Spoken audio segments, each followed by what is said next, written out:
Hi, everyone, and welcome to Adobe Live. My name is Anna McNaught, and I will be your host today. And today I am joined for day 2 with Sasha Vinogradova. Sasha, how are you doing today? Welcome to Adobe again. Thank you. Thank you. I'm super happy to be here. I'm especially super happy to be here because we are improvising today. Yes. And you guys actually will be deciding what we're doing. So we need themes. We really need themes, what you want to comp, what you want to see. I suggested, just sort of slightly, something in more surreal theme, like... Yes, I love that. Yes. So it's first time for me. Usually I come like with a, hey, here's an artwork we're doing, but this is a little different. So please tell us. Yes, I'm super excited, and welcome everyone into the chat. Hey, Sam, Paul, Carol, Marcia, so nice to see you all here with us today. And today is going to be an extra special time because, as Sasha said, we're going to be improvising. And so it's all about that chat interaction today. So I want to hear you all in the chat. I want to see you, whether you're on YouTube or Behance. Be sure to come into the chat and let us know your ideas so that we can create something absolutely epic that is going to be a really cool collaboration of us and everyone who's tuning in today. So also just a reminder to start your day with the Photoshop Creative Challenge hosted by Paul Tranny every weekday this week at 9 a.m. Pacific time. Tune in and challenge yourself with a new prompt each and every day. And it looks like Paul has been ending on time as well. We know that's a big skill for him to master, and also some really good time in Photoshop to learn some new skills and brush up on those things that you might already know. So Sasha, I am super excited. Yesterday was really fun. The piece you made was absolutely gorgeous. I know the chat really loved it. And so I think today is going to be a challenge, but also, anything you create is stunning. So I think we'll be good. So I already see some themes. It's really funny. I like sandwiches the most. I wish we were making sandwiches. Yes. But yeah, I see stone. But when somebody touches it, one gets into another world. That's cool. Paul suggesting fantasy book cover from 60s, something with some grain. Yes. This is super cool. A giant egg. Why do I want to make a giant egg? Like I'm seeing like something, coming out from a giant egg. I think it's great. So let's go and do something surreal. I'm going to bring my my Adobe Stock. Maybe we can power through multiple themes. We'll see how it goes. Sure. So guys, we are here. We see in the chat. So keep suggesting stuff. What do you think about, like, I think giant egg is a cool idea. Something coming out from a big cracked egg, and there's maybe some person, some birds, Yes. flowers. We also before stream started, we were discussing with Anna, like, I really liked this photo shoot here, and I was like, hey, maybe we can add something to this like shot, like, I don't know, either fish or flowers or something. So if you have some ideas, please let us know. But what do you think? What do you think, Anna? Looks like we got some good stuff coming in. Definitely surreal, ocean falling down to sky, a garden with all the things, forbidden fruit, and then someone said a dragon egg. I mean, that's very much right up your alley. I feel like we could make something cool with that. But yeah, I love this too. I think, I don't know, maybe we take on a couple different prompts. Yeah, I think let's do a couple little different things. Okay, so this will be lots of searches. As I said, so much of making a good comp about combining photos which are looking right, like the lighting is right. So I'm still debating, like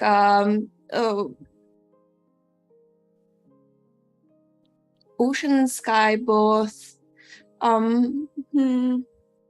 Yeah, I still debating. Should I go with giant cracked egg and something coming out from it, or should I comp something in here? Let's go with the egg, and then we will go with something else. Like Cool. Keep in mind your ideas. These are all so good. I like CJ said giant dragon egg being held up by Atlas statue. That's really cool. And you know what's so funny about this? Last night, as I was falling asleep, this is always when my ideas come to me. I was thinking about an egg cracked open with something coming out of it. And I was thinking about fish. And like, it's so bizarre that it's all coming up today too. So this is this is super cool. And also often before I start riffing on stuff, sometimes Pinterest is a good thing to go to get some inspiration. So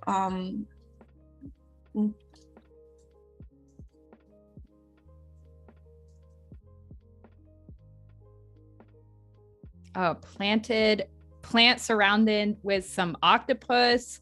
Oh yeah, Paul said the image can also inspire you as well. That's so true. I feel like that always happens. Yeah, and Paul does it all the time. I already see like some cool stuff.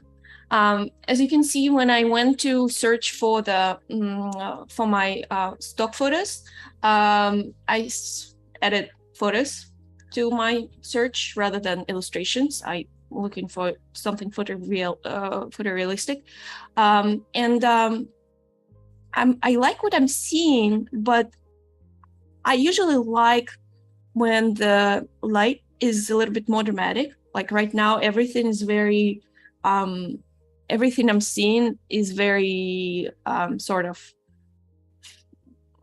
this very bright light.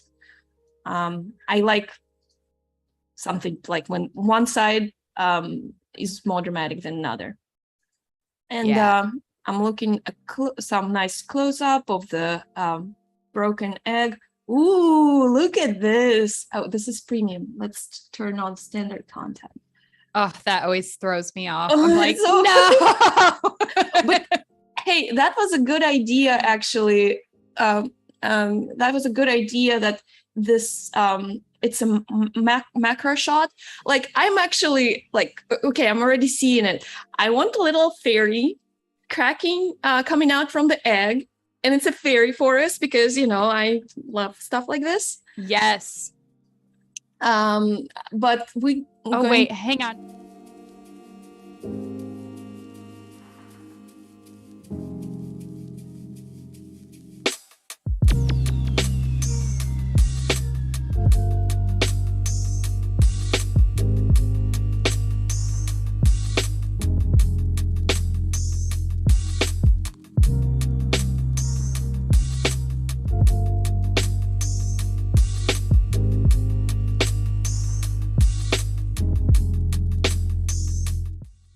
All right, we are back. I thought I did something because I was clicking around, and then no, I didn't even realize it.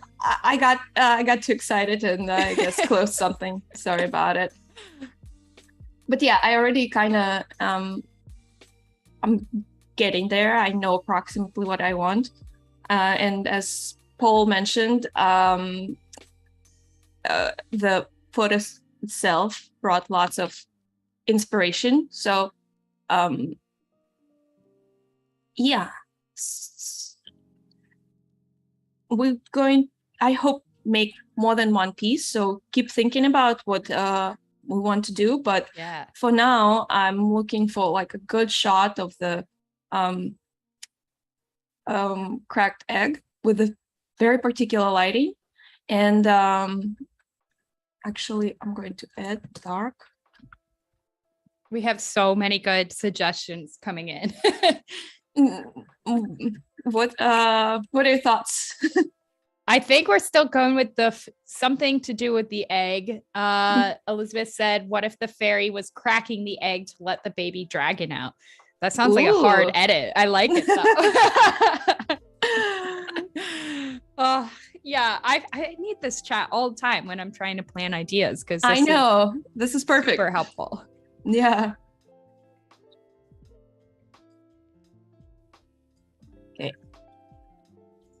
I know this part is a little it's just so important to find a correct image, and that's what we're doing. I need like not an angle from above, I need angle from the side, and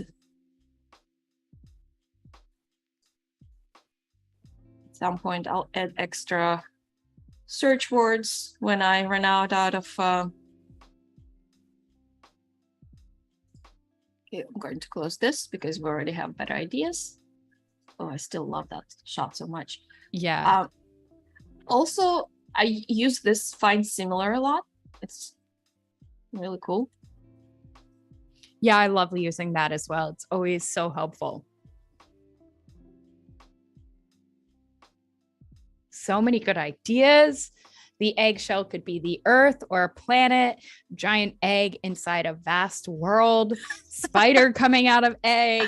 Ooh, this is so fish cool. Coming out of egg. Oh, I love it all.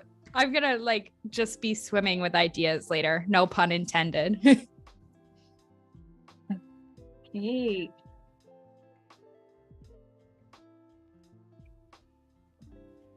Hello, Francisco. Yes, to answer your question about whether we are going to be getting into shadows, highlights, color grading, I am sure Sasha will get into that once she composites everything together. Then we'll get into the details of how different tools within Photoshop work and how to finalize your image. So thank you for asking. Yep, thank you. Okay, so at this point, I'll start bringing some photos in. I usually just grab a whole bunch of images and I have them somewhere on my, oh my God, I should close this one because this is so good. I wish I could use this. I know. Let's find similar and let's make sure. Wow, it was $500 for that image. I know. I mean, it's a good one for sure, but let's make sure we are using, do you see the standard content in here? And I need only photos. No, I guess. Yeah, it seems like they're all premium. Oh, I'm so mad. So mad. Oh, that one was so cool. No.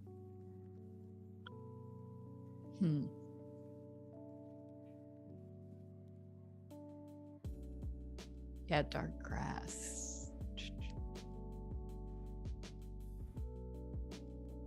It's like nothing is quite the same. No.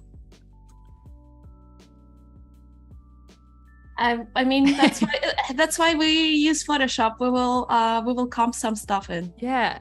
Marsha said we need $500 stat. Sometimes I honestly am like, is this worth it? Should I buy this image? How much money can I make from this image?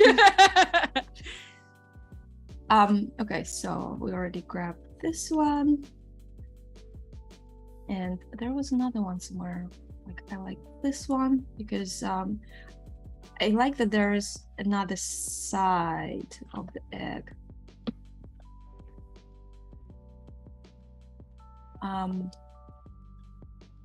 Cool. Sorry.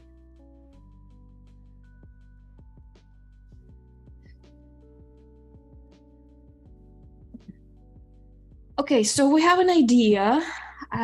This is like, I like this photo. I like that there is lighting I'm searching for where like one side is stronger lit than another. And let's figure out the subject and then surrounding. So I, ooh, this is good.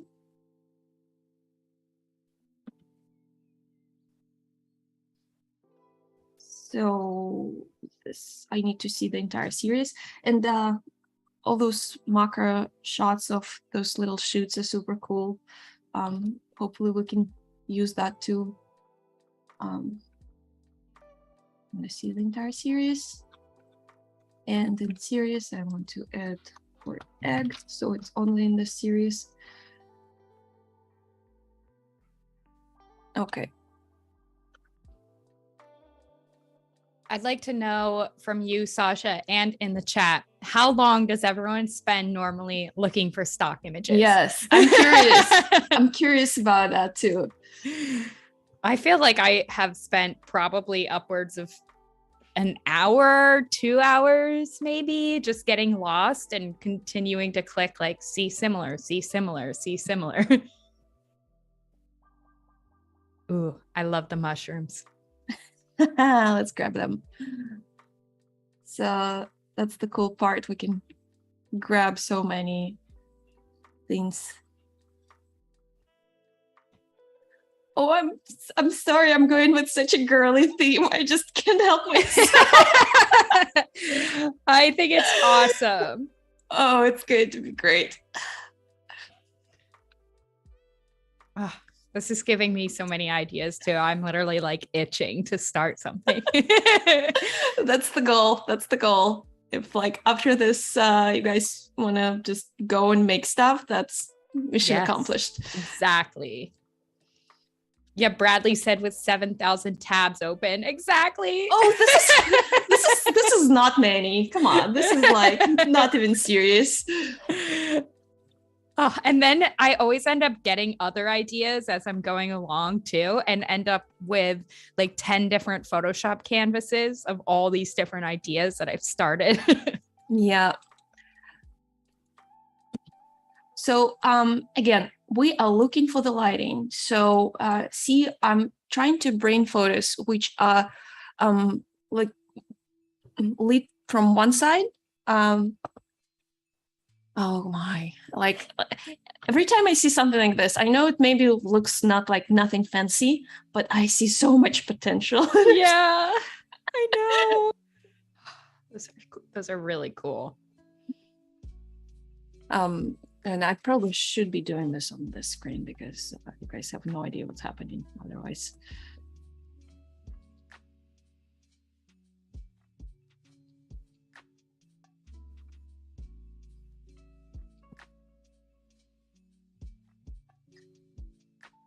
I definitely have used this model before. I think she was doing stuff on DeviantArt for a while, and now it looks like has a whole collection on Adobe Stock. That's cool. Yeah. So at this point, I'm just looking at the right pose.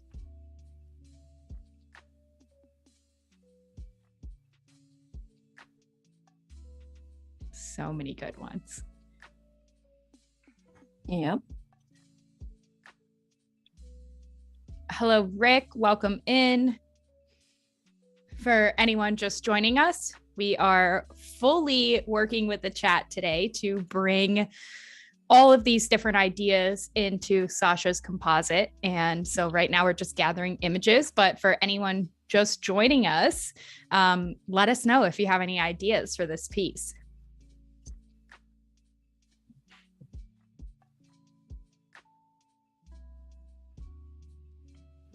Okay, so cool.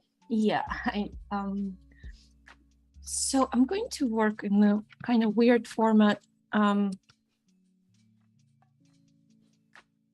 like that it's a little bit more vertical, but it's also can be used in Instagram.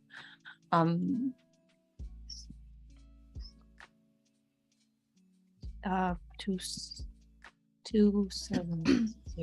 So this format. And I know I actually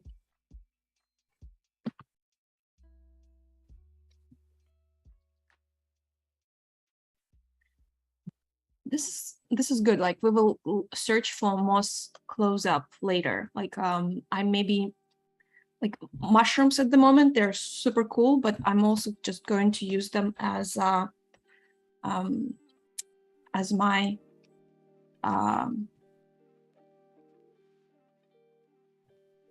foreground. I always start like comping with the very rough, sort of just bringing a bunch of things together. Holly asked what your size format is for this. My size is this. Okay. And I just did an awful thing. I started bringing photos in with just this copy and paste, and it means my number. So like I don't have the file names, which is unfortunate. I like, I'm going to bring it. I like this shot. I think I'll start with this shot. Yeah, so I think I like this one because she's sitting in this guy in this shot. So I'll start already with licensing it. Cool. In your first canvas that you had there, is that kind of, I know I've seen you work before where you kind of will have a mood board or a bunch of images that you like and then pull from that. Was that what you were doing there? Yes, this is sort of my everything. Cool. And this is my more cleaner search.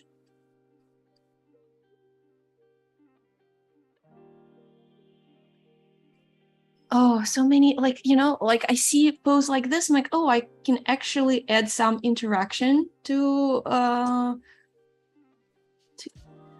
the future pose, or should I just go with this one because it's more moodier? I'll go with moodier. So I give up on searching for this image, so I'm just putting numbers in. A question for you from YouTube. Are there any rules to compositing? I'm finding it difficult to composite. Lighting. So just as I keep saying over and over again, it's just if you find photos which are similar in lighting, everything else will come together. So that's the rule. Yes. Okay, so we're going to bring this little lady in. Already licensed. And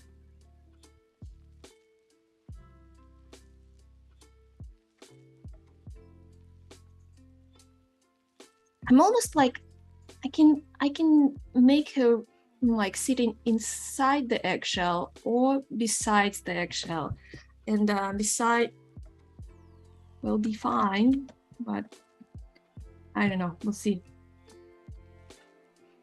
So many good options. Yeah, and egg has to be probably something a little bit more special too, because it's a fairy egg.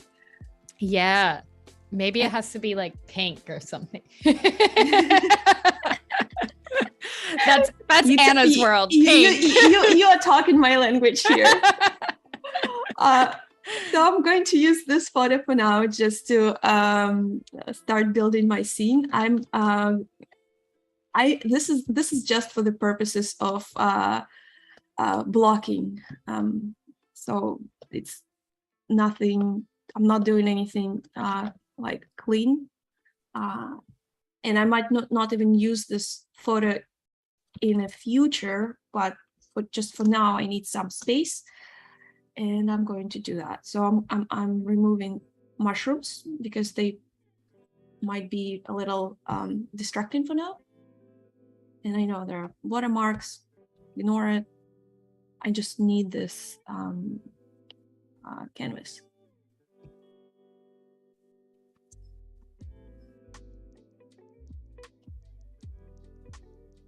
And also, like, again, this is just for the purposes of compositing.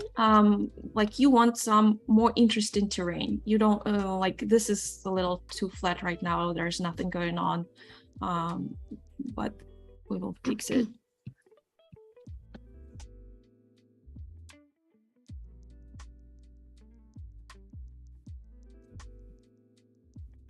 And I love this photo here, but you see lighting, again, lighting does not perfectly matches. This is more front lighting. But because it's very soft, I think on this one, we actually can just shift it a little bit and mimic it a little bit. And, shape of the egg is so simple that it's not a problem. So sometimes it's okay to find photos which do not match, and then we will make it match. And just again, for the purposes of just blocking, I'm going to make a rough selection, not going to go crazy. So wasn't happy with that. I'm going to use some select mask. So when you're talking about blocking, you're just kind of referring to like roughing out your composition and getting everything in place, and then you go back and clean it all up and license. Okay. Clean it up, license, make sure that all the masking is looking good, but just for the sake of composition, figuring out what I'm doing, like this works like totally fine. Cool. Probably we'll do some other wings too later.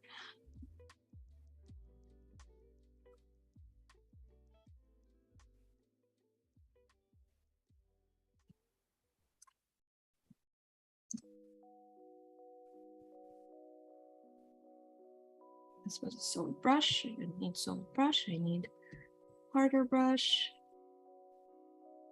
Okay, this is just fine for the blocking.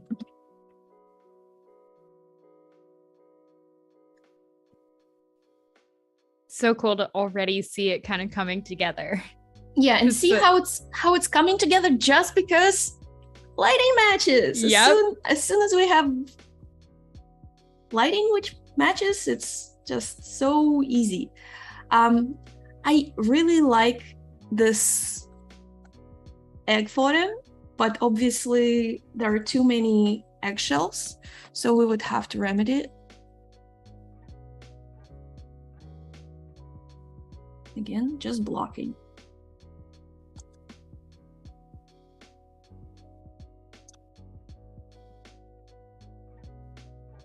And you want to see some insides. So I'm going to grab this part in here.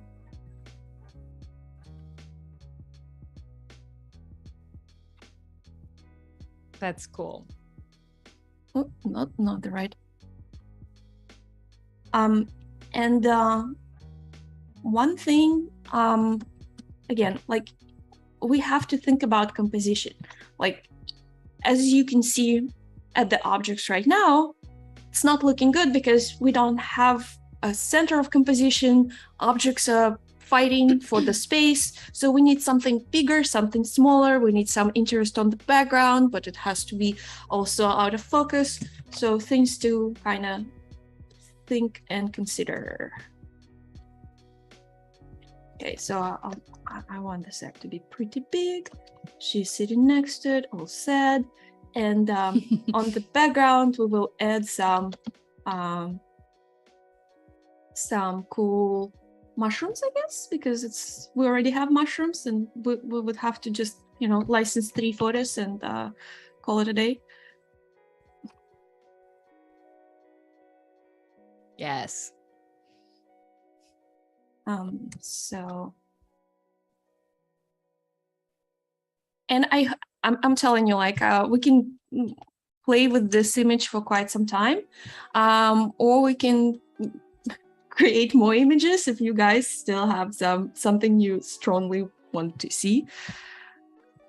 Yeah, let us know in the chat if you all want Sasha to keep working on this one and perfect it, or if we should kind of maybe just get everything roughly in place and maybe what we could do is we for sure will get it into a good place. Cool. And just cool. Like we can like keep building more elements to it, or we can just move on the next subject. But we definitely will get it to a place where it's a finished sort of.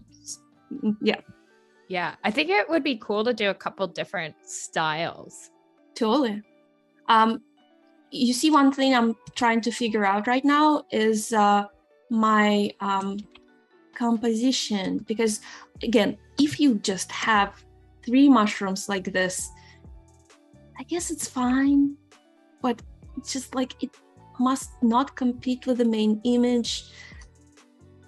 And I just want a little bit, like I'll go and explore the images of the moss, and I also want to have some grass on the foreground where it's going to be like sort of like this, and it's going to be out of focus, and it will frame our little scene nicely, so we're almost like looking into this miniature world. I love that idea. Also, Elizabeth said maybe flip the egg so her wings aren't at the same orientation as the eggshells, and set her inside the shell. See, like I can't really flip the egg because lighting. We have lighting coming from this side. Yes. And but we might look into other photos of the wings, so we will find some options for that. For now, I want to find. I actually will start with licensing some stuff already, because I for sure know that I want this egg here, and again, because I didn't save my numbers. I'm just putting it into my search. 42, 66, 49, 39, 3. Sam asked if you ever sketch out compositional ideas, or do you always figure it out in Photoshop first? Depends. What comes first?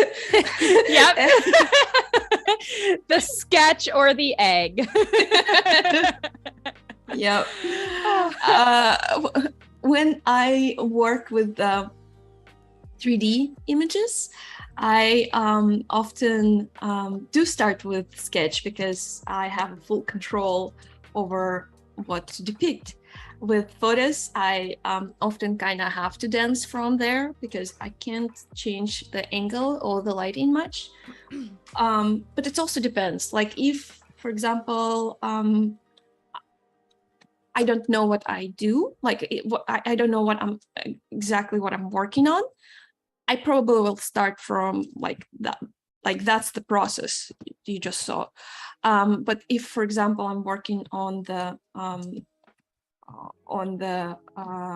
book cover, I'll start from sketch.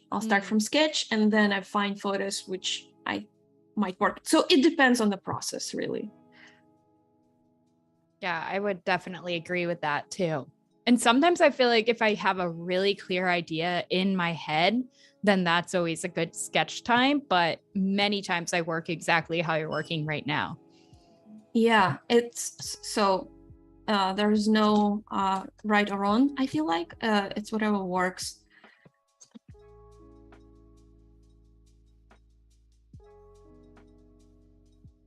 And we're going to do some boring stuff. So I'll have you talk about, I don't know, a cool experience that you've had within your work field. I know yesterday you've talked about the clients that you've worked with, the jobs that you've had. Maybe you can share like a really amazing experience that you had. Oh, I mean, like there are just so many. I feel very lucky to do what I do, and I feel like art in general is such a fulfilling job. But one like I have many funny stories, but like, for example, one cool thing, when was working at the mill, and at the moment we had HP client with their notebook for artists. And the concept of that spot was bringing, like, they wanted to feature a couple artists in that advertising spot. So they were looking for artists, and they're like, we're looking on their own side. But my creative director at the time was like, hey, they also open like to our stuff. Like, it will be judged the same way like anyone else. If you want to submit your work, please do. So I did submit my work, and they liked it. And I actually being featured in HP advertising spots. No way. Yeah, I went to like like a photo shoot. The whole makeup and director was like, and now you walk there, and now you pretend that you're painting. And oh, that's so cool. Yeah, it was really fun. I'll try to find it and show it to you guys. Yeah. When did that come out? See? Ah.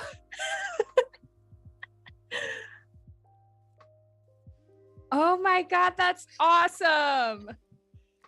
That is so cool. That was a couple years ago, I think. Okay, cool. Yeah, that was completely random. Yeah. I love things like that when it kind of all comes together and like happens so naturally too. Yeah, I totally didn't expect that they would pick me, and they did. And it was a cool day to be on a shoot. Yeah, because I've been on a shoot many times, but like every time from the other side, you know, from the production side. Right. That was special. Yeah, it's always fun when you get to kind of be treated like a princess on set, have your hair and makeup done, and get to be the subject for the day. So random, so weird.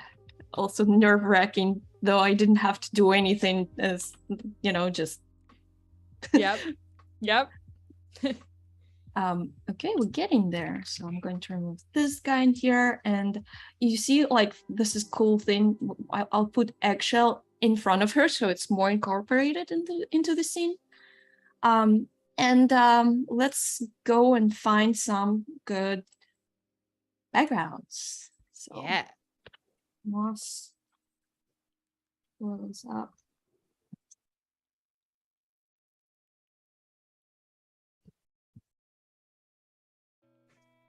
This is just, you know, my bread and butter. Again, at some point, I made a short film with my very awesome friend Usan, and it's always moss and forest related. So we're going to watch it because, you know, yes, why not?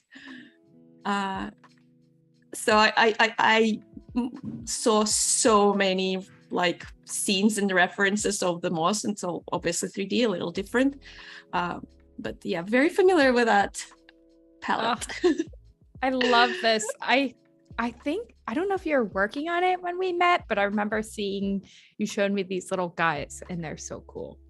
Little squishies. Yeah, this was so much work. This is just like a 1 minute long, but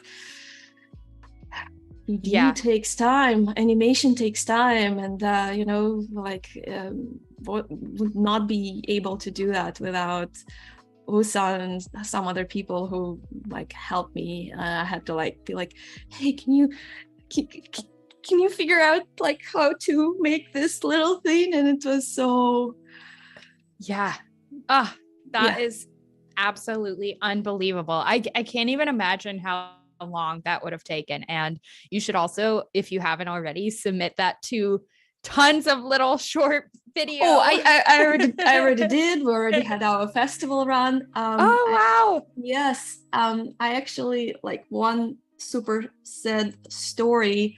I submitted it to a bunch of festivals, and one of the festivals was Monstra in Portugal. And I was like, oh my God, I'm going to go to Portugal. It will be like, you know, for the short I made. I was going with the people we worked with. So I was like, this is cool. This is awesome. Yeah. Oh, look at this. Woo. Yeah.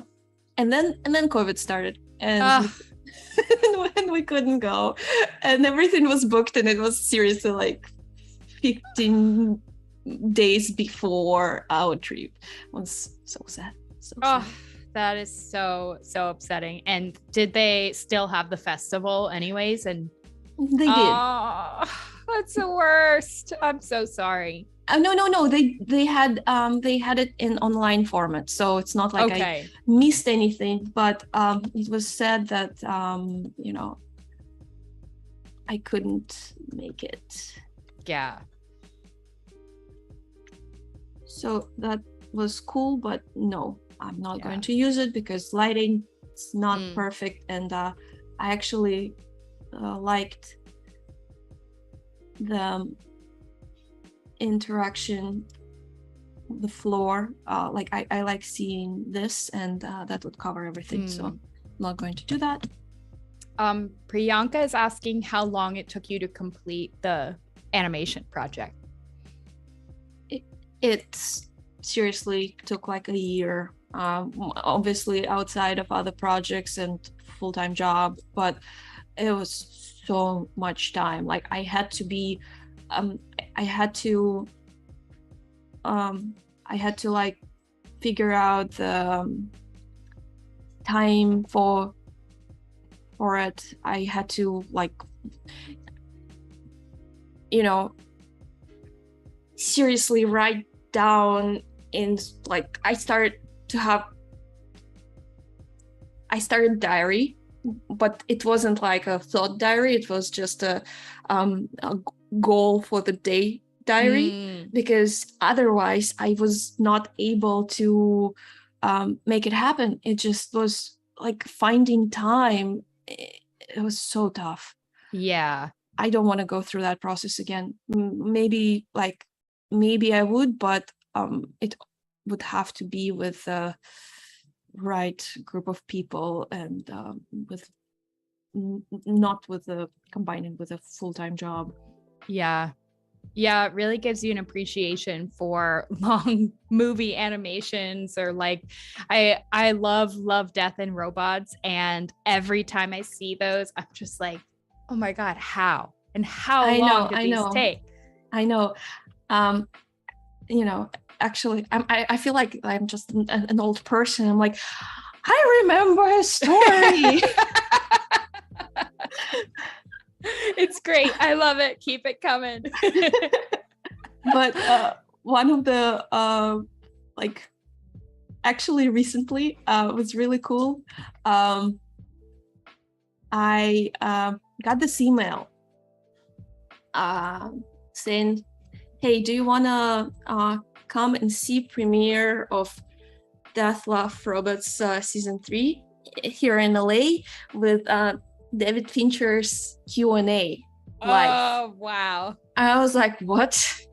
Obviously I do, but like, what? How did you even find me? What's happening? Like, oh, we found your Instagram. And I was like, I am an influencer now. I get free stuff from Instagram.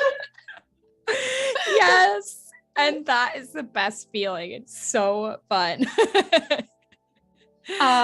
So yeah, I had a chance to go see that. And it was a Draft Alma house here in LA. And David Fincher is the sweetest dude ever. You would really? Yes, you would think with all his dark, you know, movies, Yeah.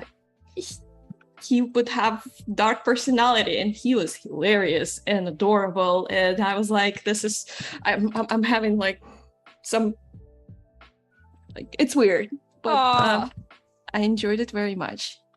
That's so cool. What a great experience. Yeah. So I just licensed the mushroom stuff. I decided not to fight it. It just works. So let's go with it. Cool. Someone asked, let's see, a little further back, what are the little cuties from the animation called? Do they have a name? No, they don't. So if you have a name for them, please let me know. Yeah, let's come up with a name for the little squishies. Yes. Okay.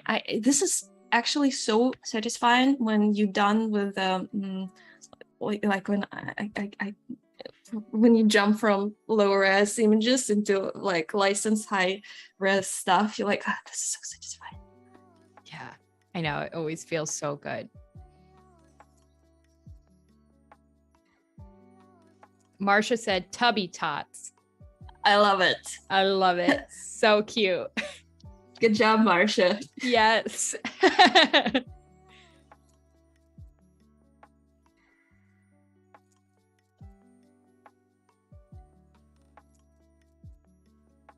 And again, we're doing what we already done before. We're removing mushrooms so we can place them separately where we need them. It's just the same process, just cleaner. And you see, I'm going to remove mushrooms with whatever this tool is. I'm just need to create this separation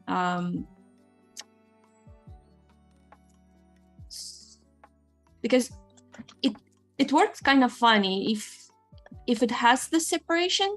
It looks great, but if you do not, it kind of bleeds one object into another and it looks kind of funny.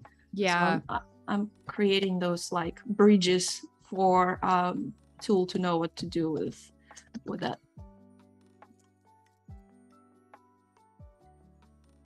I can't tell if those mushrooms are real. They almost look fake. I think they're fake. Like, I think it's like, oh, I don't know. It's like, I don't know, too perfect or something. Too perfect, yeah. The texture doesn't look quite right. Mm-hmm.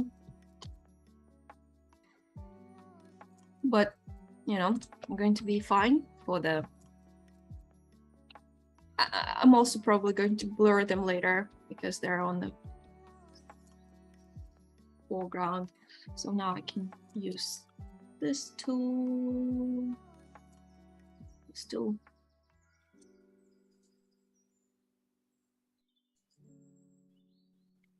And it'll have a little weird patches. Nope, it was good. I wonder if you could use content aware fill for that too. Oh, let's try it.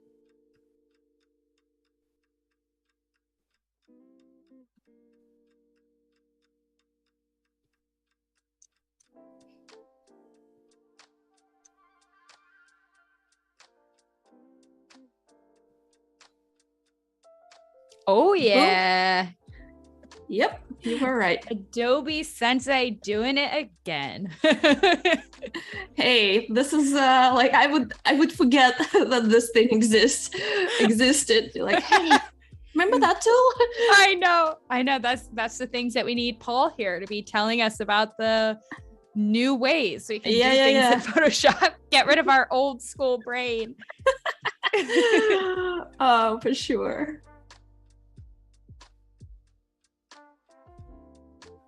And same deal. Let's repeat the trick.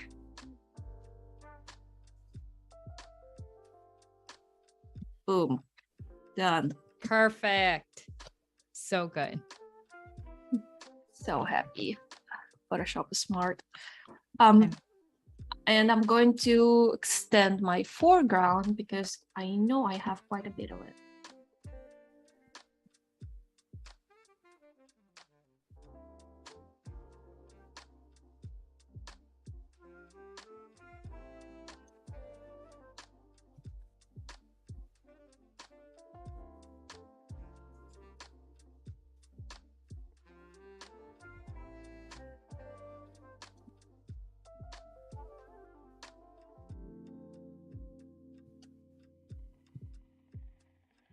I probably should. So as you can see, I just used lasso tool, and now adding feather to my mask to feather out whatever was happening there. Yeah, it's not pretty, but it works. Yeah. I think it's so cool how anytime that I've seen you composite, you really build out these different parts of the image, like really working on the moss here and everything. And many times, like when I composite, I'll sometimes just grab an image, put it in. I'm like, okay, that's my floor. Good enough. And I always get inspired to see how you build each part. It's cool and all, but I sometimes feel I can get lost in this whole little details, and I just like, you don't need to do that. Like I think this is just me sort of having my OCDs. I know it's probably a blessing and a curse. You have like very cool, unique things that you've created kind of almost from scratch in a way. But yeah, then you get bogged down in the weeds. Another no pun intended. yeah, totally. So I want to find the same spot. This was good.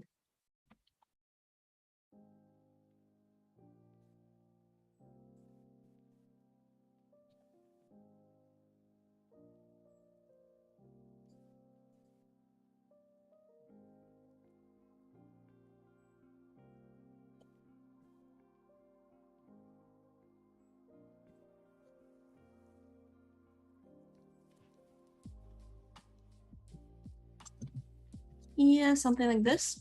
Yeah. And we would have to match some blur situation, which we will do. And here, I actually pretty happy with the mask on the our little fairy.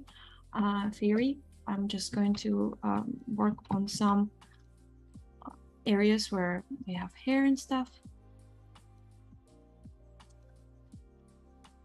Let's see.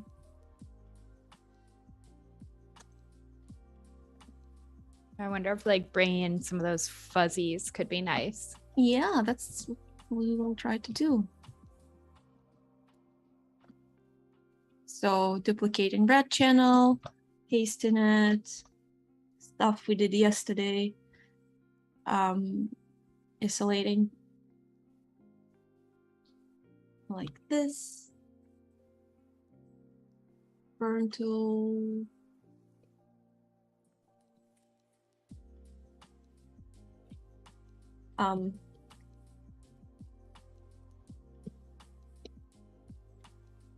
Maybe can you explain this a little bit for anyone who's watching who isn't familiar? 100%. So in order to have this hair selection, I'm using one of the channels. So I'm going to my channels and scrolling through red, green, and blue, and I'm looking at the channel where the contrast between my hair and the background is the strongest. So in this case, it's a red channel. Then I'm selecting the entire channel with Control A, and I'm copying it with Control C. Then I'm going to my regular layers, create a new layer with Control V. I'm pasting that channel. And then when my channel is pasted here with Control L levels, I clamp it so the background is almost black and the hair is much whiter. And then I'm using burn and dodge tool to create more separation in here. So I want those little hairs still to be present. I don't want them to be gone completely, but I want this like black and white separation. And now when this is done, I can grab it as my selection. I can come back, I can hide it, come back to my original photo. I'm clicking Control H to just hide the visualization of my selection. It's still there. It's just hidden with Control H. And now with the white brush, with white color, I can paint my hair. It's almost invisible. So I actually had to do it like multiple times.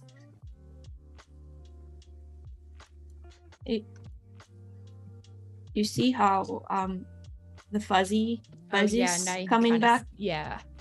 So and with that also you see some other stuff came back, which I'm going to remove with burn tool. And here I can see so burn tool. I hope it made sense. I know it was so many steps and looked kind of crazy. Yeah, no, it definitely makes sense. And also tons of great resources on YouTube for anyone who wants to learn more about the channel masking and separation. If you want to dive deep into it, I believe it's been covered in Adobe Live a couple times too. And it's a really great way for masking hair, trees, any little fine detail that Sensei isn't quite picking up, or something that just like kind of messing up your composite. Yep.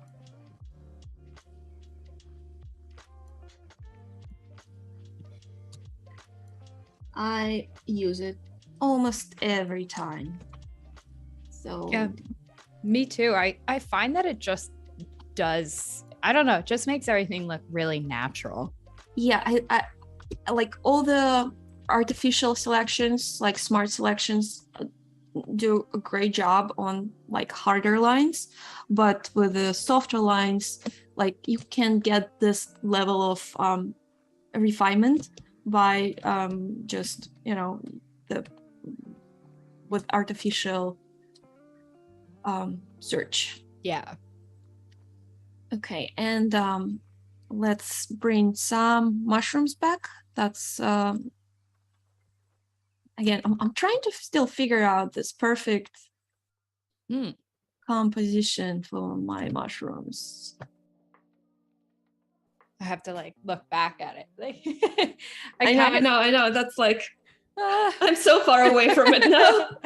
I know. Sometimes I make it super, super small so I can kind of see, but I like the look of them just kind of peeking in as giant mushrooms. Yeah. Makes her seem so little.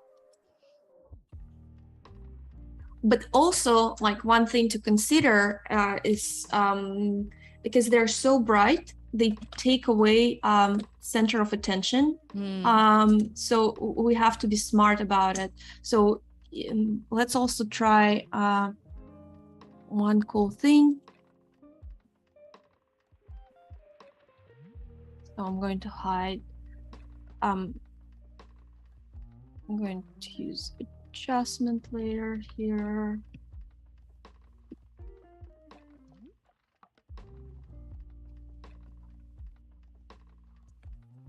And we know our light's coming from the left, so we want to maintain that. I'm just painting a little bit of shadows and stuff. And here, let's try, I'm converting it to smart object, filter, blur, and blur gallery, iris blur. I want to see a nice bokeh on my mushrooms. So let's see what can we do. So do you tend to use iris blur the most? Yes, I know the field one probably will be smarter here. So you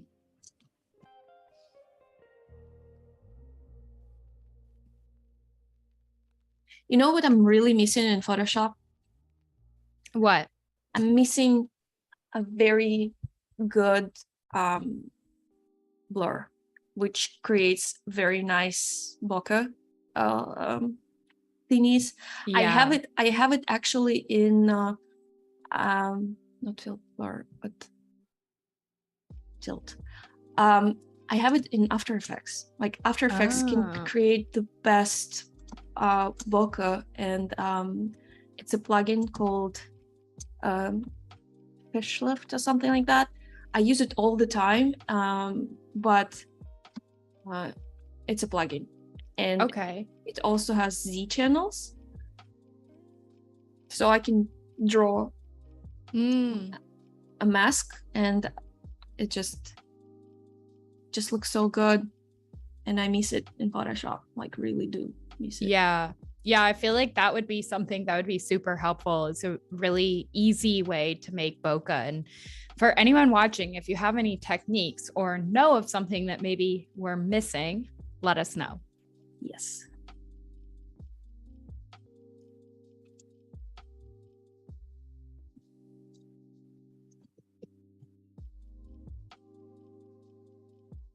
And the tilt shift is pretty nice. Yeah.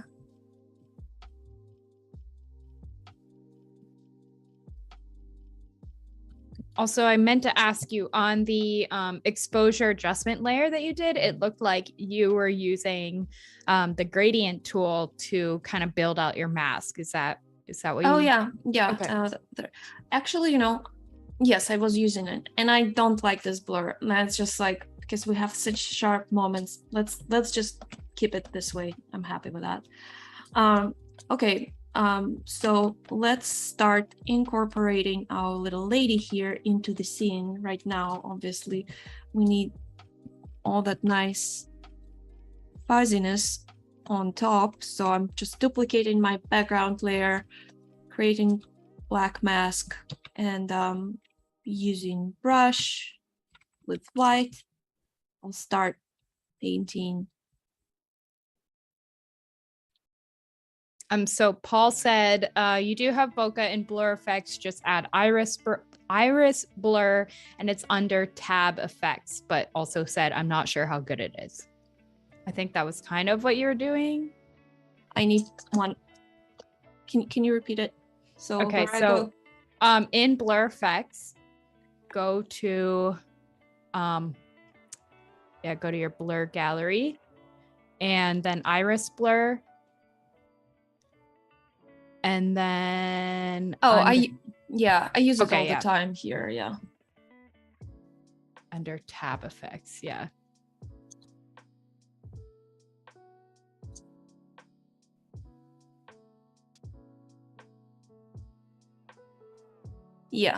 Same okay here. Yeah.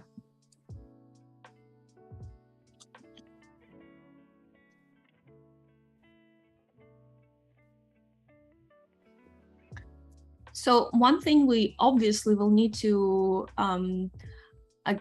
kind of adjust in this little fairy lady. She's extremely sharp right now. So smart, so sharp.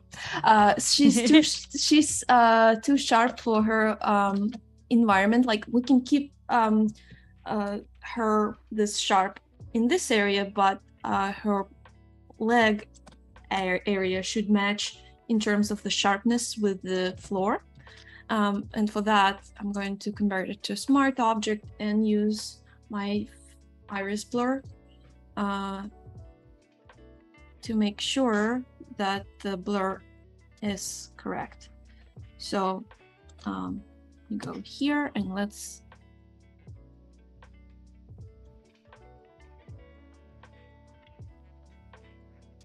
and then we would have to do the same for the eggshell.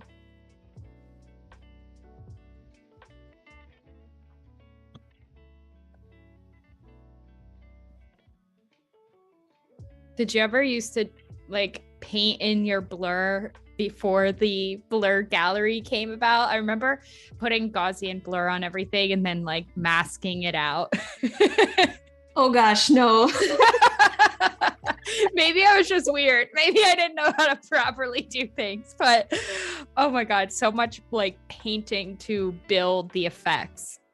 I don't know. I actually never had to deal with that. I did use, so now with the burn tool, I had this like a little bit of the edge, like see this little edge here. So I'm just picking my mask, burn tool on the shadows, and the edge is going away, which is awesome. I used to use lots of, and still actually do, the lens blur, where you paint the depth of field, the black and white mask before. Oh yeah. So that was quite a bit of that.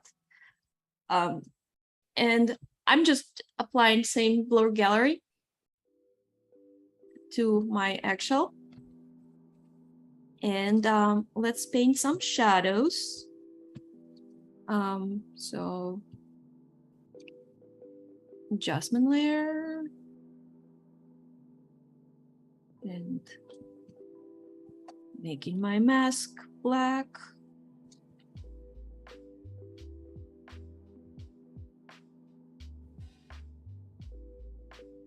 I started a whole conversation about painting with gauzy and blur. Paul said, I remember doing that. Joshua said, I remember doing that too. Paul said, oh my at the God. time, I probably didn't realize how fake it looked. Then Becca said, I didn't realize that was bad. Not bad, Becca. It's all about how you do it and how it works for you and your workflow. I sometimes still do it. I'm like, oh, it's in my head. I know how to do this. Oh, that's so crazy. How much pain we had to go through before. I know. It's crazy. I know. And then you look back at old work and it's like, oh my God, what was I doing?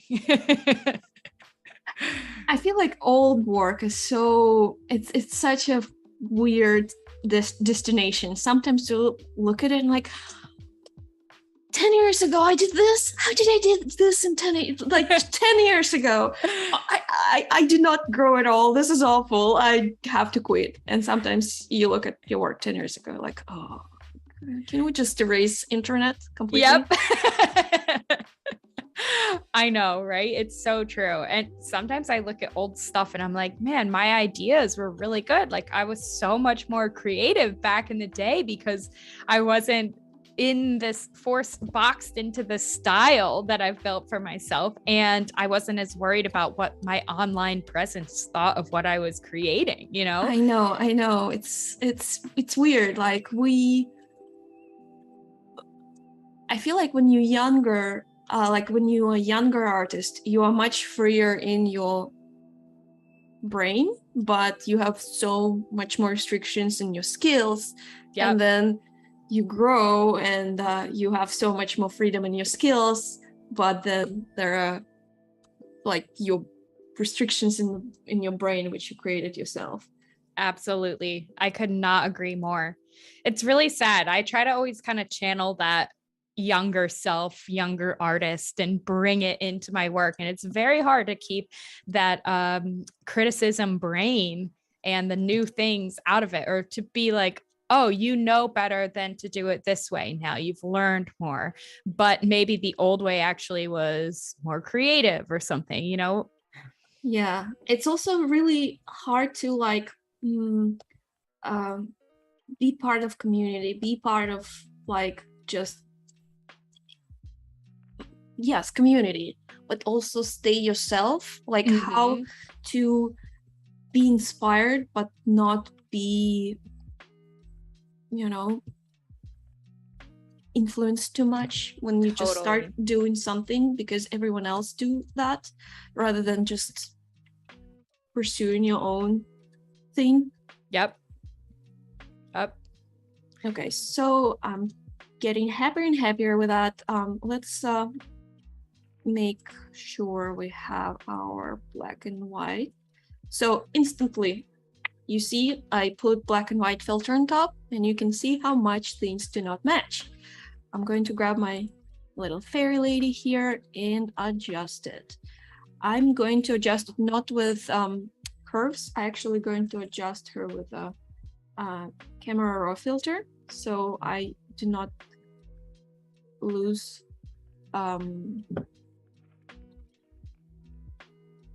some of the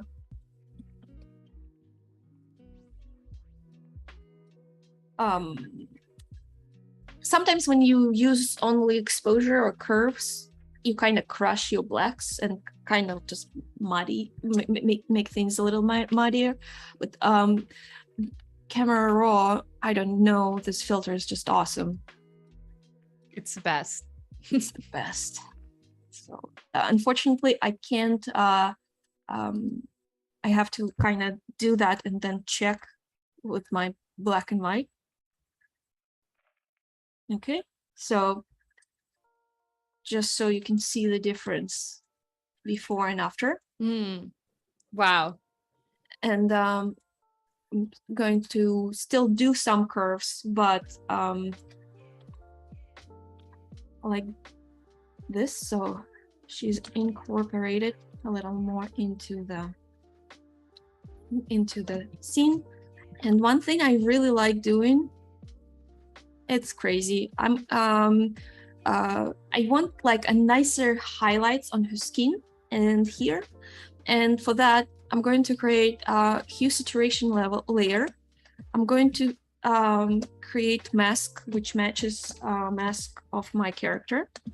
I'm going to turn off saturation down completely.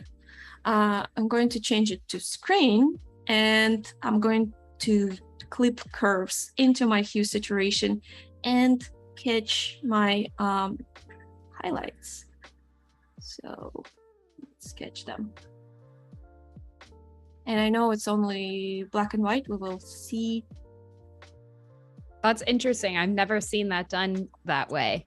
And now I'm going to group it all in the same group. Create mask. That's just me. Mask and groups, masks and groups. And I'm going to paint it only in some areas.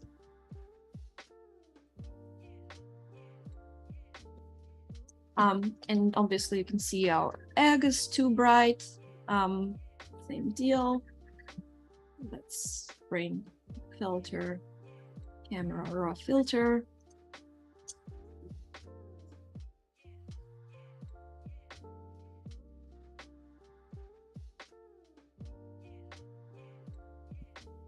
And I'm going to just copy this filter here. Too much trouble. Just doing it for this little shell here too. And let's see how it looks without black and white. So it looks good, but egg is blue. And you can see it's not right in terms of the lighting. So I'm going to do curves. I'm going to change curves only on color, and I'm going to bring blues down. Blues and greens.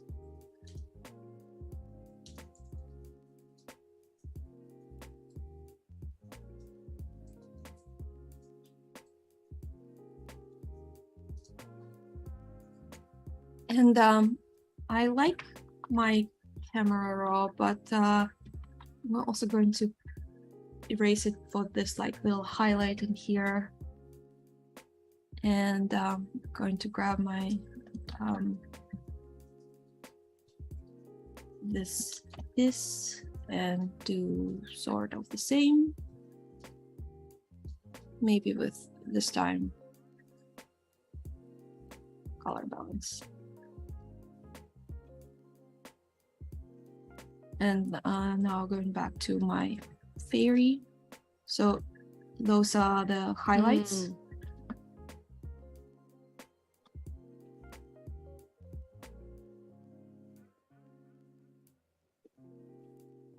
So that in that group, you just have the hue and saturation and the curves for the highlight. Okay.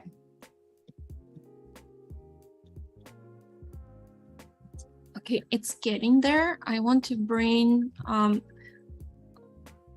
some bouncing light, not light, but you know, colors sort of bleed into each other a little bit when they're close. Oh, yeah. So painting with overlay. Cool. Mm-hmm.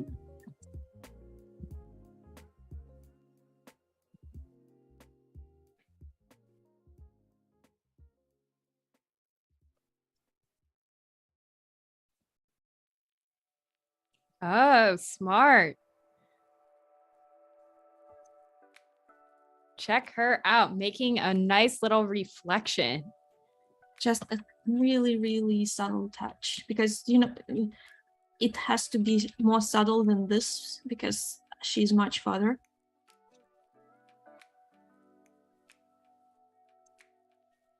Wow. Let's bring that. I know the shadows actually like do not fall this way because we have so there's no drop shadows on the egg from the fairy because the lighting is coming from the left, but there will be some occlusion light, some bounce light, so it's a very soft one on the egg. And I want to bring some grass on the foreground. I'm doing it here. Images, photos, standard content, please.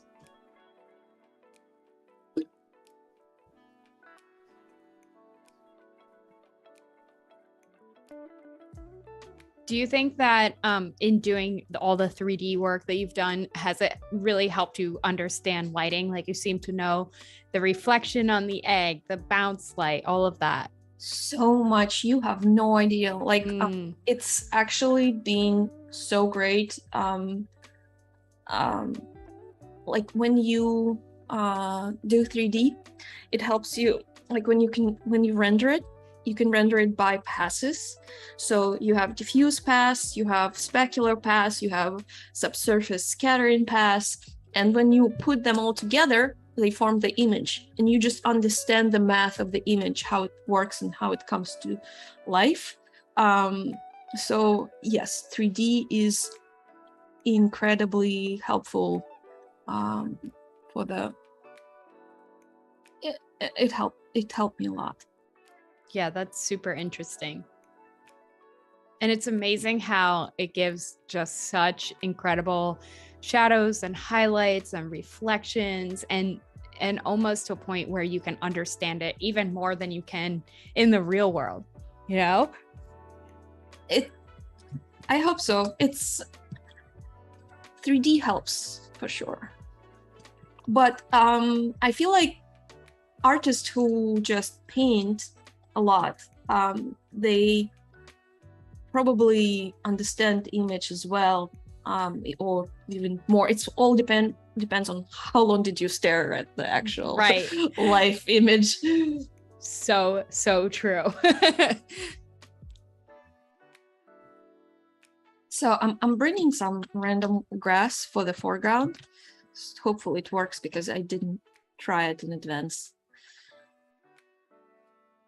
Let's see. Same channel selection, channel masking I was talking earlier, but here I'm also going to use select.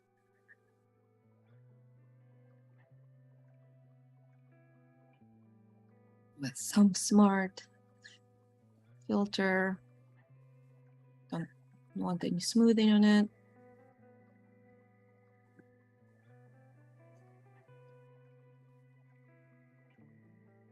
Mirrored into smart object.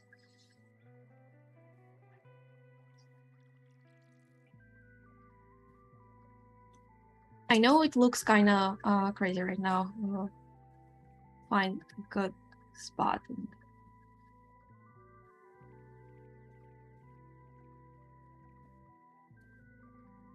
This will be a foreground, so it's all good.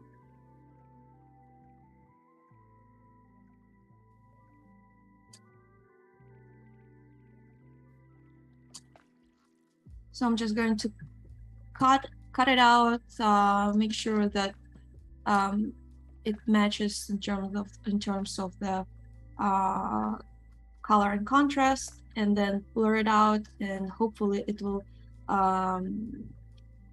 frame our image nicely. Or it will not, and we will not do that. Let's see. So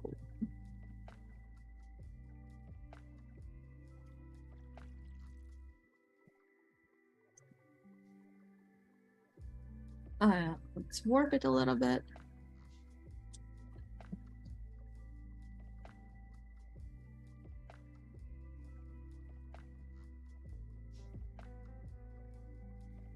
Okay, adjustment layers.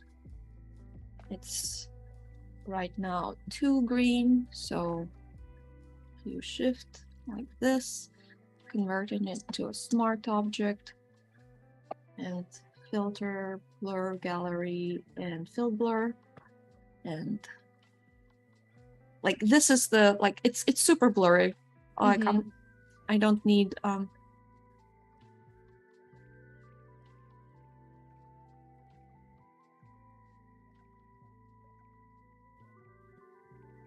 Yeah, that definitely helps like bring your eye in. Yeah. Bye, Elizabeth. Thank you for watching. She said, awesome work, Sasha. Hooray.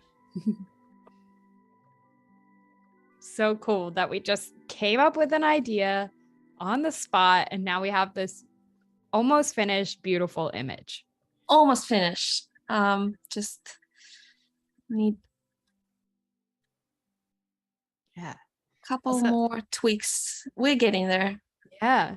And then oh, go ahead. And then I just have to pass it to you for the final camera roll, please. Yes. I know, that would be so fun. I know Adobe had like a Photoshop ping pong one time where two artists passed it back and forth. We should do that sometime. Yes. That would be super fun. Just a reminder to everyone, we have about 7 minutes until the artist spotlight. Nice. So yes, that's going to be fun. And don't forget to submit someone in the artist spotlight tab under the chat, and submit a friend, family member, yourself, and maybe you'll just see them. Maybe you'll see them appear here on Adobe Live.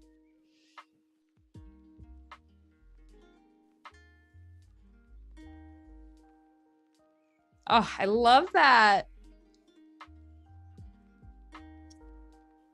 Yeah.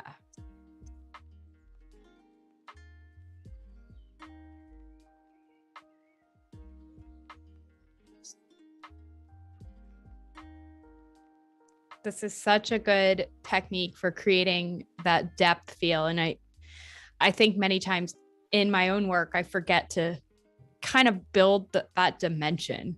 This looks really nice. Is it okay that I don't like mushrooms? You don't like mushrooms? I don't know. It feels like here it's... Maybe, I don't know. Remove them again? No, it needs... Something needs to be there for sure. It's just like... What if you darken them? I think maybe like... Oh, I feel like that looks weird. Just right behind her, that's why? Yeah, I think because it's like coming out of her head. Uh-huh. Bad placement. Like...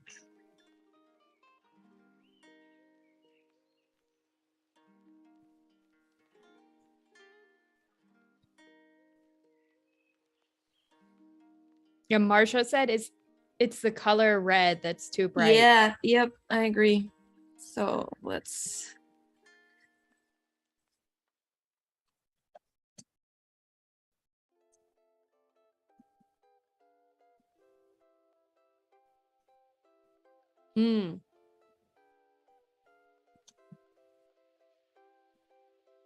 Okay, we need to wrap it up soon, yes? Yes, you have about 4 minutes till the spotlight. Okay. So let's do the final sort of fun stuff. Yeah, Sam said the one in the top left might be too in focus for this macro style shot. Maybe that. We will just crop it from the end. Yeah. Everything has to be closer.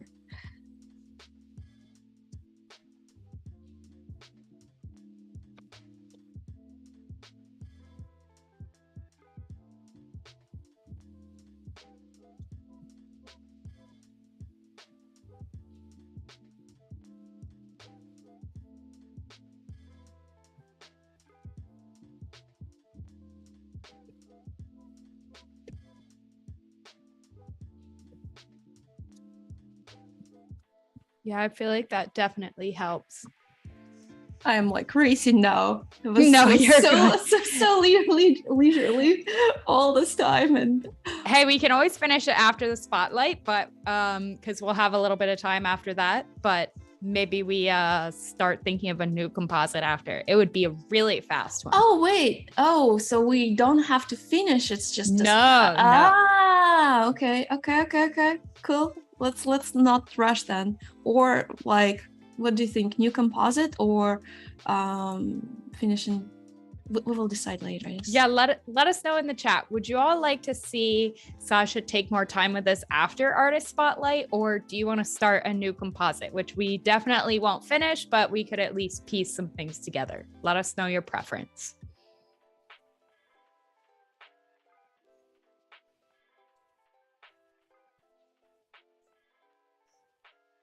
My favorite stuff.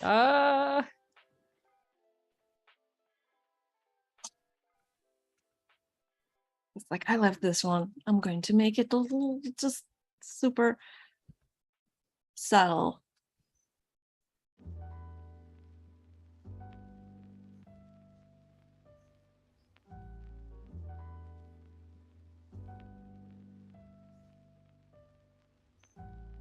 Yeah, like if I had more time on it, I would honestly like make some funny speckles on the egg. I would bring more little grass bits here and there. Maybe would think on the composition more. There's definitely maybe to bring some what do you call it, billowy wisps or whatever, the little particles in the air. So there's so much more to do, but also new composition sounds good too, whatever you guys decide. It looks like we are getting votes in the chat to finish this one and to cool. to add lots of detail. Yes, so that's what we will be doing. Let's do it. Artist spotlight, when? We have 1 minute. Damn it. You're like, let's go. Yeah, I guess my question would be, do you feel like you're happy with the color correction that you did? It looks like people in the chat would like to know more about color correction too. I was in the process of it, so not yet, not happy yet. Okay, cool. Okay. Yeah, and I'd love to see the atmospheric stuff that you're talking about. I think that would be cool. Speckles on the egg, very fun stuff. Yeah, and I still want to revise the composition a little bit. I'm not completely happy with that. So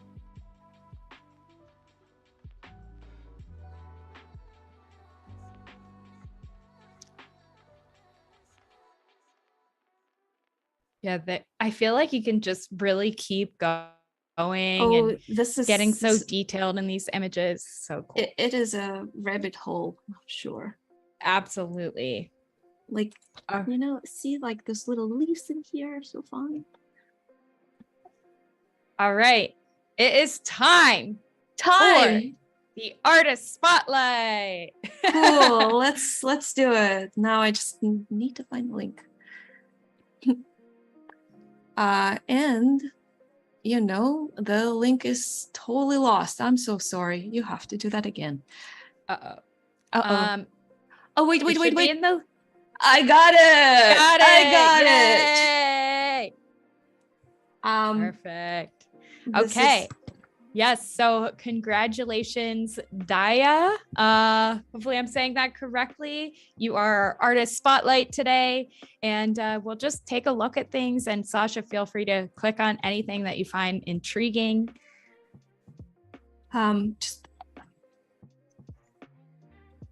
So we are seeing some photo compositing, I guess. I like how it was just, regular photo, and now we're going to Lord of the Rings mortar filling. Yes, that's exactly what I was thinking too. The bokeh is everywhere. Yes.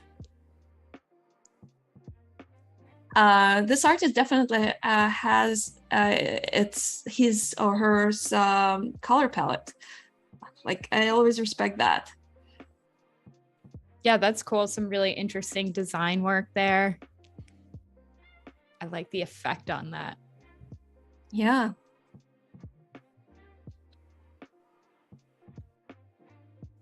Macro shots. Here they are. And seems like some pencil work too. Oh yeah, wow, that's really cool. Yeah, very interesting style to it. Yeah. Definitely lots of macro photography.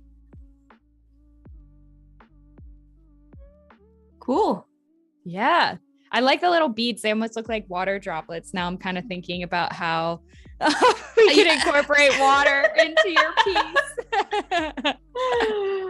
For sure. Yeah. Yeah.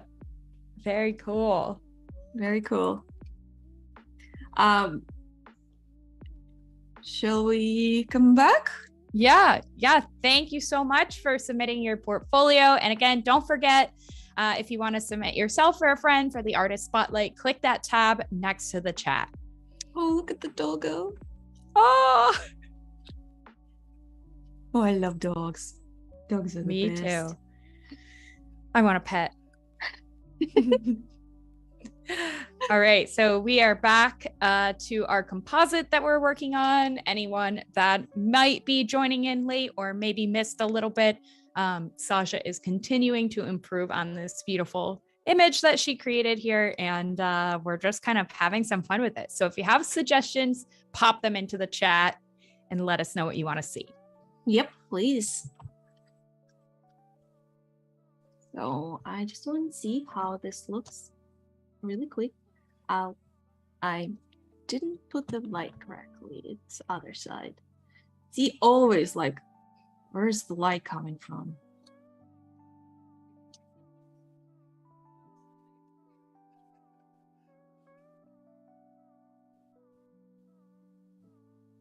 I'm so happy we're finishing it. I would be like, thinking about it later if we didn't. I know, it's so funny because with my ADD, I never finish anything that I start anymore, which is why you haven't all seen any new work from me. So this is a good lesson in remembering to finish my work. I get bored halfway through. I'm like, okay, I'm going to make something new. It's hard. And I also feel like, personal work sometimes is very tough to make because like when you have some other things going on, like client work and some event schedule, and you just like doing personal work is putting yourself out there. And sometimes it's just too nerve-wracking. So yeah, absolutely.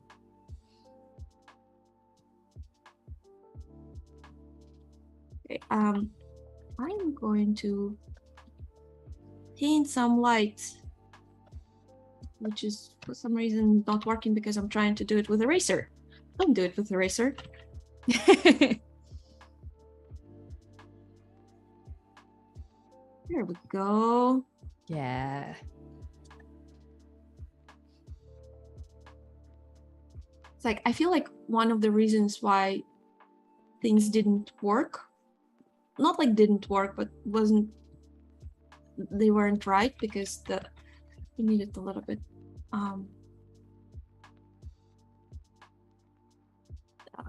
a little bit lighting here and there.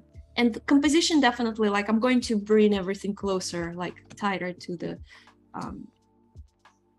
to us. And those speckles, let's paint something on that egg. Yeah. So I'm going to pick a color for it first.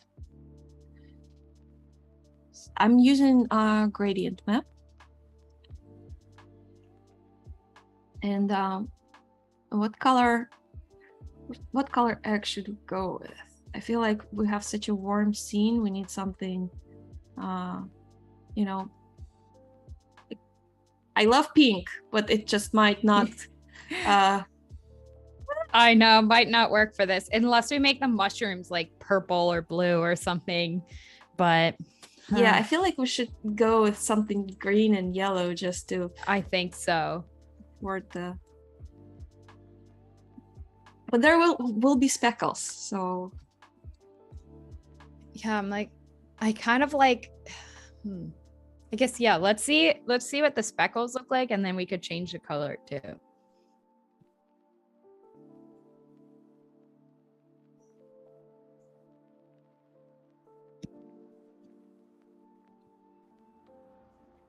I'm going to paint them first with like a random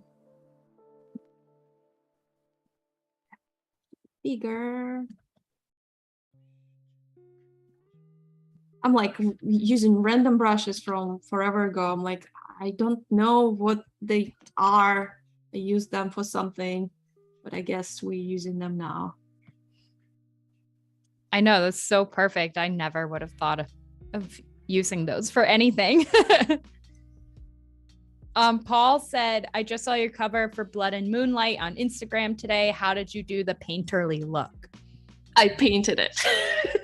No, it's I was like, what? No, that was I started with a photo. I started with one of the Adobe Stock photos. And actually going to bring it. Where was that? So Paul is talking about one of those artworks. Oh, so this was my original. This was one of the sketches, and Wow. the final is which I posted was in here. So I started with the photo. It's not like I just painted it from zero. Again, I'm not a painter, yeah, it just those lines actually they're 3D too. They're painted over 3D. So you painted like a paint texture in 3D? Or? I used smudge tool. So like for example, if I want to make this into painting, I'm just merging everything. I'm using my smudge tool. I would have some outline which I would have to do to make, but yeah. And then was that how you did her hair too? That was actually painted a little bit, so you just combining lots of different techniques. Yeah, I really like painterly look. I think it's so cool. So I know, I love that. That's awesome. It's funny because I've been kind of getting into illustration a little bit more and just playing around with things on my iPad. And then the other day I was like, why don't I take my photos and then smudge them or play with them and add the painting look on top? I know. Like, duh, that's such a great idea. For sure. It's kind of, yeah, 100%. Yeah. It's cool because it helps you keep all of those super realistic shadows and highlights, especially if you're not traditionally a painter. Yeah.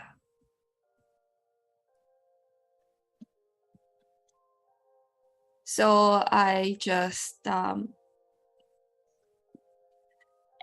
edit my speckles, but I'm using them as a mask for my gradient map. Gradient map is great for changing colors, so I recommend it.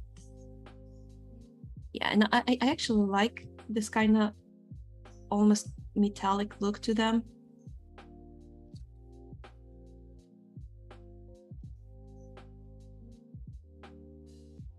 Yeah. Yeah, the speckles are so nice. Such a nice touch. I'm going to adjust it in here and paint some of it. So we don't want them to bleed on another side like this.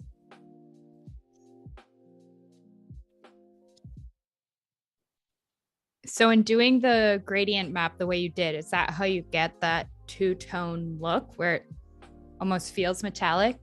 Yeah, because so again, this is kind of cool. This is coming from the 3D work. The difference between metals and non-metals is the highlight. Like metal highlights are much tighter, so your blacks are darker and your lights sorry, it's like, let's say if we'll take this egg, it will not be perfect, but if we tightening our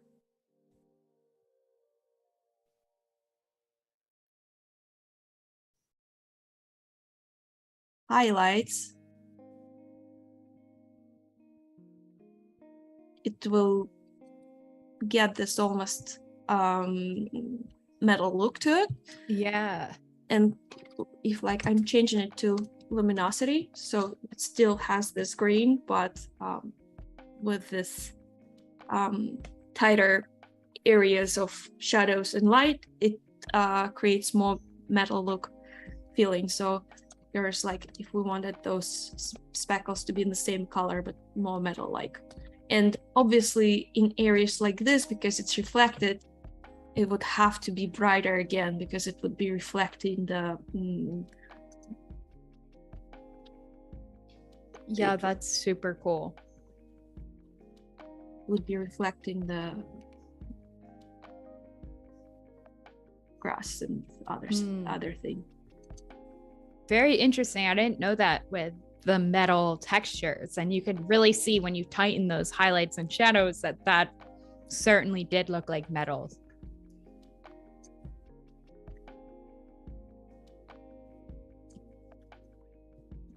Okay, so, and I wanted to weather them a little bit.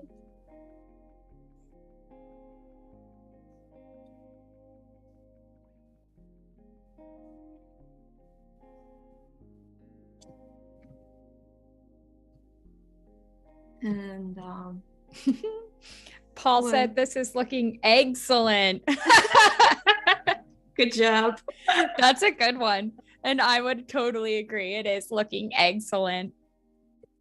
It's really so cool to see how well it came together, and like that reflection of the arm and the little tiny shadow behind her, like it looks like she and the egg came together. Awesome to hear. Let's bring the same gradient maps to our little piece in front, which I can't find for the life of me now. That's when you need to name your layers.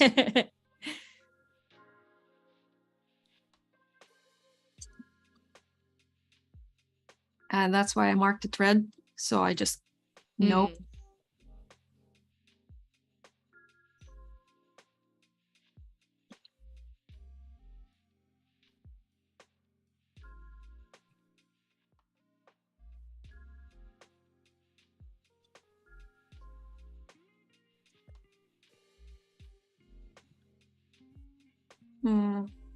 It's too bright right now. Okay. Cool. So one thing I'm not loving about the girl, like Her skin color. Oh, that's what I do when I'm stressed. Oh, I love those reflex responses, right? Oh yeah. That's exactly, I go on my phone, open Instagram. And so I had to set a timer on it because I was just opening it automatically. Oh no, this is like this was just an update of the game. Seriously, I can work for like 2 weeks and then play Sims for a day because I want to build a house of my dreams, and that's where I can do that. Yes.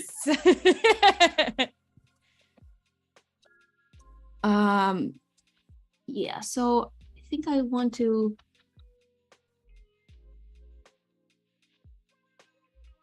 adjust my filter on her. So the camera raw, I'm not happy with that.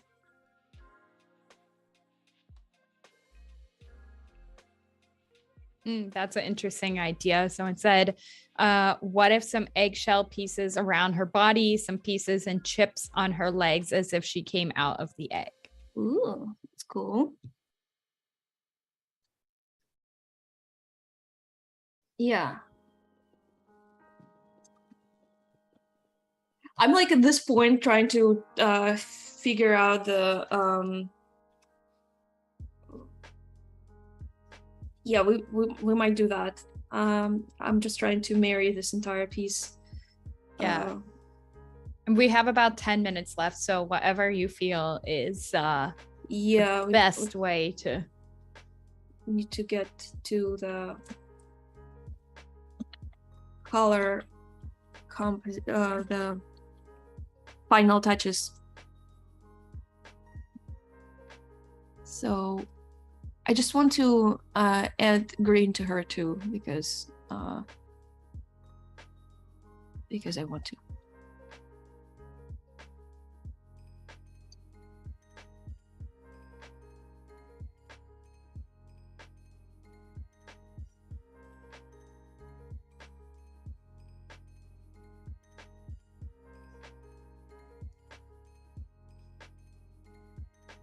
Do you usually, when you're adding color for something, are you usually using a gradient map versus maybe like color balance or something? It depends. If I'm, for example, working on a fabric, I use gradient map. If it's for the skin tone, obviously skin tone has so many different aspects to it that if you just use one gradient map, it will look monochromatic and it's not right. So like here, I'm just thinking I maybe want to change her outfit. Maybe we'll see. Kind of. That's cool. It looks like the moss is growing up onto her body. Yeah.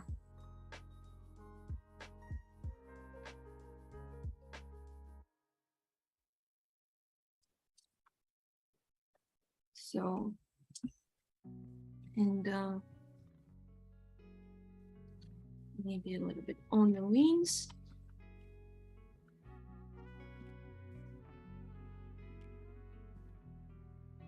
And I'm going to duplicate it again, make mask, and some of it on her actual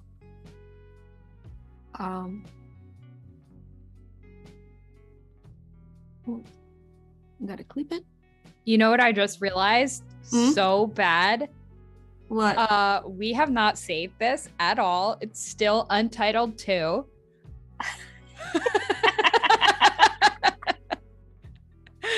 Where someone is usually, Carol, isn't it you usually telling us to save? Someone is always telling us to save. And we have not saved. We were bad. Oh, that would have been so sad. Guys, don't do what we just did. What I just did about not saving things. They want to save things. Yeah. Oh, the number of times I have been this deep in work and then not saved and had Photoshop crash. So sad. So sad.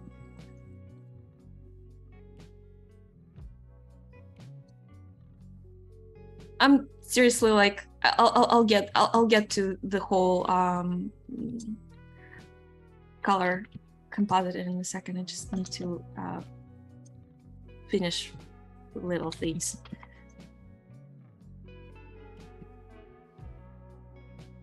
Yeah, we have about 6 minutes left. Right.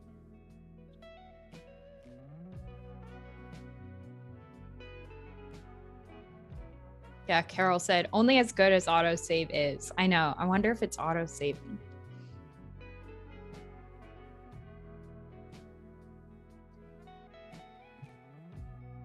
Okay, let's jump into the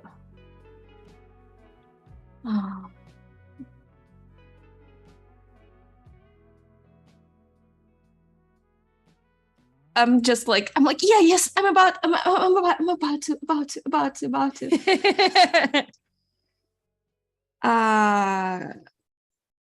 Okay, we have this. Let's bring everything closer to the camera. So find better composition.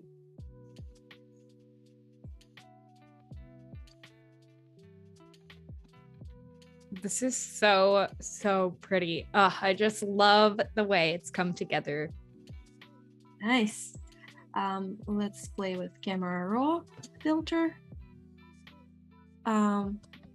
Did you keep this green on her skin or did you get rid of it? I got rid of it. Okay. It could be cool. It just I need more time to work on it. Okay. Anna, I need your guidance. Oh no. Okay, let's see. Bring the exposure down a little, maybe pop the highlights a tiny bit. I kind of just play around with things. Bring the exposure up a tiny bit. Do you know how to get rid of this preview of the clamping white? I think it might be up in the histogram. I was having that issue too. Yeah, click on that. Yeah. I've been struggling with this for quite some time. Oh, good. Okay, glad we could solve that. Then I find like the real magic is within the radial. I'm like blanking on it. The radial masking and then the brush as well. Okay, radial masking. Or radial. Where do I find radial filter? See the little circle on the right hand side? Yep. Mm-hmm. And then I usually put like a nice big mask over my subject, and then I will invert it. How do you do that? I'm like, you have the little invert button right below the feather. Yeah. I just like right now, it's the. Oh, that's weird. Yeah.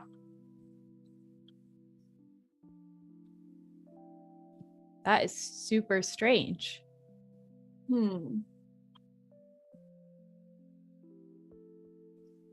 Maybe go to the brush right above the radial filter there on the right hand side. Looks like a little paintbrush over to the right. Over to the right. Oh, no, sorry. Bravo. Yeah, right. Yep. Here you go. Thank you. And then you can paint onto the canvas. I don't know what's happening here. Yeah, that's so weird. Oh, there you go. Nice. Okay, so now click invert. Yeah. Yes. Yeah. Here you go. Yes. Yes. Then that just helps bring everything together. And sometimes I like to actually put the circle kind of, I like to stretch it out almost diagonally too. So it's sorry, I'm having a hard time speaking. More dynamic. Yeah, and so that it actually matches the light or is opposite of the light. And then we'll kind of like adjust from there. I love that. I'm learning it right now. Yeah, that really helps. I think that ties. I love like doing camera raw at the end because it ties everything together. And I think that helps with the mushroom. Like, oh, so dreamy. Nice. Wow. Yeah. One thing I sometimes like to do, and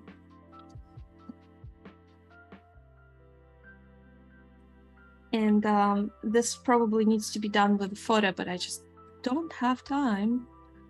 I'm going to add a little particles.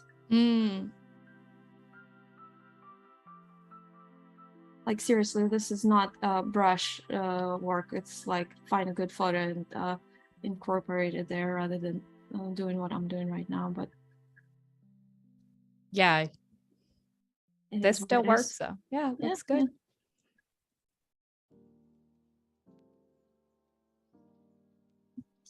Yeah. Oh, I love it. It came out so incredible. And thank you everyone in the chat for all of your suggestions and ideas. I feel like it came together so amazingly with everyone's input, and it was such a fun stream to host. Yeah, so fun. Thank you so much, guys, for great ideas and sticking around. Yeah, thank you so much, everyone. Stick around for the Illustrator Creative Challenge coming up next with Andrew Hawk Rattle, followed immediately by day 2 of packaging design for a coffee company with Kevin Kraft. Thank you, everyone, for watching. I hope you have a great rest of your day and take care. Bye. Bye-bye.